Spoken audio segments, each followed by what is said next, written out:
quella figura del pane che forma il filo conduttore di questa nostra preghiera può essere applicata anche a voi. E voi, catechisti, catechiste, siete chiamati a spezzare il pane a qualcuno, il pane della parola, il pane della vita di fede. Cioè, ma che dire, siete chiamati a dare pane per qualcuno. Distribuire dunque il pane della parola di Dio e della fede, ma contemporaneamente distribuirlo con misericordia.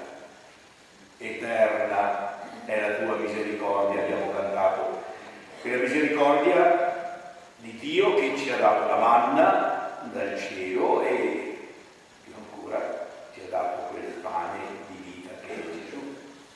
Ebbene, anche noi siamo chiamati a distribuire quel pane con misericordia, essere misericordiosi verso i bambini, i ragazzi.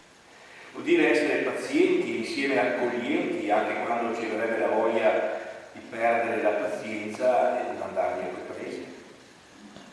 Vuol dire non lasciarsi prendere dal pessimismo, dallo scoraggiamento e dalla rassegnazione di fronte alla scarsità dei risultati che vediamo rispetto al nostro sforzo. E insieme vuol dire liberare, tenere libero il cuore da tutti quei risentimenti che potrebbero depositarsi in esso verso i ragazzi, genitori, comunità cristiana.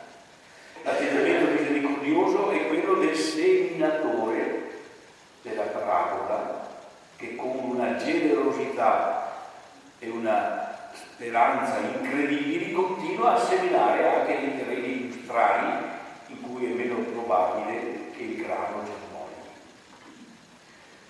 L'atteggiamento misericordioso è quello del padrone del campo che rifiuta di strappare la zizzania che è cresciuta insieme al grano buono e accetta senza tragedie questa presenza che sembra penalizzare il buon grano.